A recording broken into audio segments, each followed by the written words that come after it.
भारतीय राष्ट्रीय forward block की केंद्रीय नेतृत्व ने निर्णय किया है कि पश्चिम बंगाल के चुनाव के आखिरी 3 चरणों में हमारा समर्थन उस पार्टी या उम्मीदवार को दिया जाएगा जो हमारे 27 बिंदु कार्यक्रम को स्वीकार करते हैं। आइए जानते हैं पश्चिम बंगाल के अध्यक्ष एसपी तिवारी ने क्या कहा, आइए जानते हैं।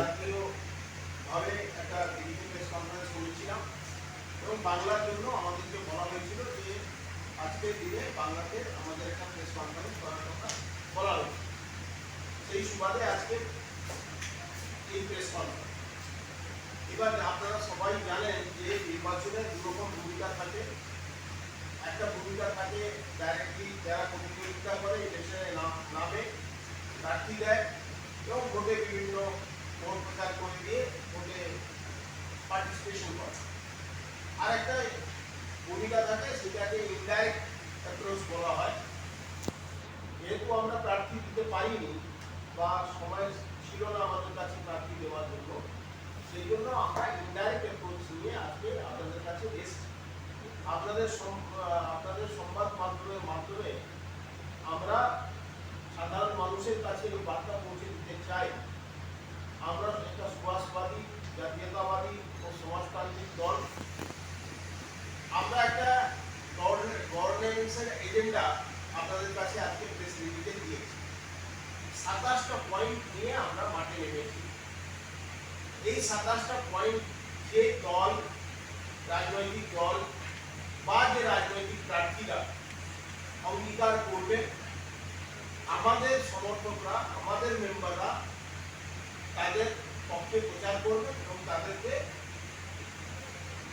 পক্ষে ভোট করবে। আপনারা ইতিমধ্যে জানেন যে 4টি ফেজের নির্বাচন হয়েছে, আরো 3টি ফেজ বাকি আছে। এই 3টি ফেজে পশ্চিমবাংলায় 24টা লোকসভা নির্বাচন আরো বাকি আছে। 18টা ইতিমধ্যে হয়েছে। এই যে 24টা নির্বাচন বাকি আছে লোকসভা, এই 24টা যে বিভিন্ন এলাকা, এই এলাকায় আমাদের সদস্যরা আছে, আমাদের সংগঠন আছে এবং আমরা প্রায় আমাদের যা মেম্বারশিপ, প্রায় 3 লক্ষ মেম্বারশিপের কাছাকাছি আমাদের মেম্বারশিপ এই অঞ্চলে আছে। যদি 4 করে এক একটা পরিবার কাউন্ট করি তাহলে 12 লক্ষ লোককে আমরা আমাদের রাজনীতির মধ্যে দিয়ে, আমাদের আদর্শের মধ্যে দিয়ে আমরা প্রভাবিত করছি। এই 10-12 লক্ষ লোক কোন দিকে যাবে, কাকে সমর্থন করবে, প্রচারে কোথায় থাকবে ইত্যাদি এই সমস্ত বিষয়টা নির্ভর করবে যে আমাদের এই যে এজেন্ডা অন গভর্নেন্স যারা স্বীকার করবে তাদের পক্ষেই আমরা ভোট দেওয়ার জন্য আমাদের যারা সমর্থক তাদেরকে আমরা বলব। ইন্ডিয়ান কারেন্সিতে দিতে হবে।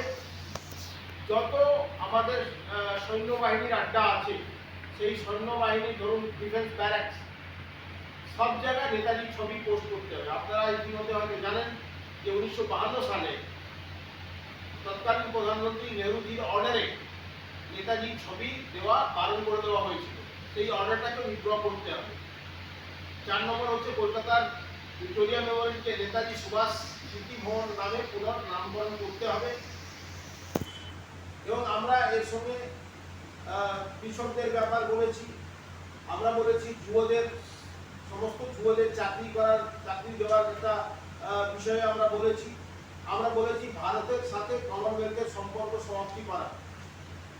আমরা বলেছি কৃষির জন্য সমস্ত জায়গায় কৃষি বাজার স্থাপন করা এবং কৃষির যে প্রাইস সেটা যাতে রাজ্য সরকার বা সরকারি যারা চাকরি করেন, সেই সরকারি চাকরি করেন, সেই চাকরির মতো যাতে রোজগার তারা করতে পারেন সেই বিষয়ে ব্যবস্থা গ্রহণ করার জন্য সেই রকমও একটা প্রস্তাব আমাদের আছে। আমরা বলেছি দেশের সমস্ত নাগরিকের সমান শিক্ষা এবং স্বাস্থ্য সুনিশ্চিত করার কথা। আমরা বলেছি সমস্ত যুবকদের জন্য কর্ম নিশ্চিত করার কথা। আমরা বলেছি সমস্ত নাগরিকদের কর্মের অধিকার নিশ্চিত করার কথা। এবং আমরা এটাও বলেছি যে আমাদের দেশে স্বাধীনতা আন্দোলনে যারা নিজের প্রাণ উৎসর্গ করেছেন তাদের নামে সমস্ত জায়গায়, তাদের জেলায়, গ্রামে, ব্লকে সব জায়গায় স্মৃতিস্তম্ভ করতে হবে এবং নেতাজির নামে পুরস্কার করতে হবে। এই 27 দফা দাবি রেখে আমরা এজেন্ডা অন গভর্নেন্স, যেটা আমরা রাজনৈতিক দলের কাছে বিবেচনা করার জন্য বা প্রার্থীর কাছে বিবেচনা করার জন্য তুলে ধরলাম। যারা আমাদের এই 27টার মধ্যে যেগুলো পারবেন, তারা যদি কেউ বলে যে আমরা 5টা বা 7টা বা 15টা আমরা মানছি, তাহলে সেই ব্যাপারে আমাদের দল বিবেচনা করবে। এবং এই যে 24টা লোকসভা অঞ্চলে আমাদের 10-12 লক্ষ ভোটার, আমাদের মেম্বার বা সমর্থক আছেন, তাদেরকে আমরা ঠিক করব। কারণ যে তারা কোথায় তাদের ভোটাধিকার প্রয়োগ করবেন, আমরা তাদেরকে বলে দেব। আপনারা হয়তো ইতিমধ্যে অনেক বিবেচনা করে দেখেছেন যে এবার যেভাবে ফাইট করছে, দক্ষিণবঙ্গে অন্তত 15টা থেকে 18টা সিট খুব মার্জিনাল সিটে পরিবর্তিত হয়েছে। এই মার্জিনাল সিটে কিন্তু ব্যবধান 5,000 থেকে 10,000 হতে পারে। তাহলে আমাদের এই যে 10-12 লক্ষ আমাদের সমর্থকরা এই 24টা লোকসভার বিভিন্ন জায়গায় বসবাস করেন, তাদের ভোটাধিকার প্রয়োগ করলে অনেক কিছু কম্বিনেশন চেঞ্জ হয়ে যেতে পারে। পঞ্চম পর্যায় থেকে আর মাত্র হচ্ছে পঞ্চম, ষষ্ঠ, সপ্তম 3টে পর্যায় রয়েছে। এই 3টে পর্যায়ে আপনার দল, আপনারা বলছেন যে আপনাদের এজেন্ডা যদি কেউ মেনে নেয়, 26 দফা আপনারা দাবি রেখেছেন, সেগুলো মেনে নিয়ে তাদের সমর্থন করবেন। আপনারা যে তাদের সমর্থন করবেন, আপনাদের নবনির্বাচিত একটা দল বর্তমান সদস্য সংখ্যা কত এবং কীভাবে তাদেরকে সমর্থন করবেন? আমাদের সদস্য সংখ্যা প্রায় 15,000, আর আমাদের যে গণসংগঠন টিউসিসি, তার সদস্য সংখ্যা পশ্চিমবাংলায় প্রায় 3 লক্ষ। এখন বিষয়টা হচ্ছে যে আগামী যে 3 দফা নির্বাচন বাকি আছে, 24টা লোকসভা সিটের নির্বাচন বাকি আছে। এই 24টা লোকসভায় কোন প্রার্থী জিতবে তার অনেকটা চাবিকাঠি আমাদের কাছে। এবং এটা জেনে রাখবেন যে দক্ষিণবঙ্গের যে 18টা সিট, প্রায় 17-18টা সিট সব মার্জিনাল সিট হয়ে রয়েছে।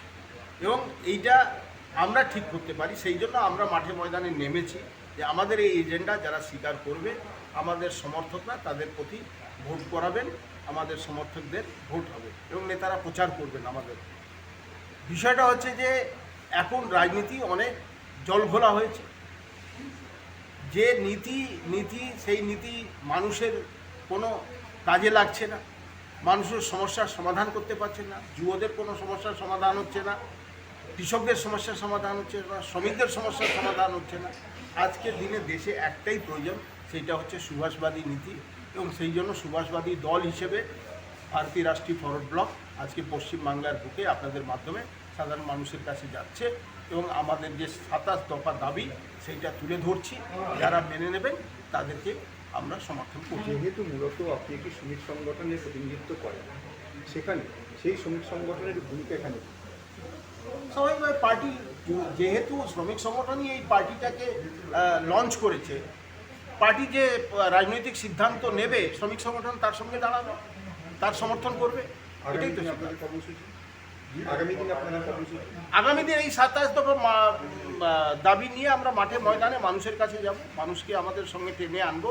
এবং পশ্চিমবাংলা যেহেতু নেতাজির কর্মভূমি ছিল, আমরা চাইবো যে পশ্চিমবাংলাতে নেতাজির রাজ स्थापित हो। मान लीजिए आप 27 दफ़ा कोई दावी कर रहे हैं, कोई दूसरा पार्टी बोल रहा है उसमें से 2 आपका पूरा करेंगे, कोई तीसरा पार्टी बोल रहा है 3 करेंगे, तो आप किसको वोट दीजिएगा? वो फिर हमारी राज्य कमेटी बैठ के तय करेगी कि उनके 2-4 मांग मान लेने पर हम उनको समर्थन करेंगे कि नहीं। अगर करेंगे तो कितना करेंगे, नहीं करेंगे तो कैसे करेंगे, वो तय करेंगे।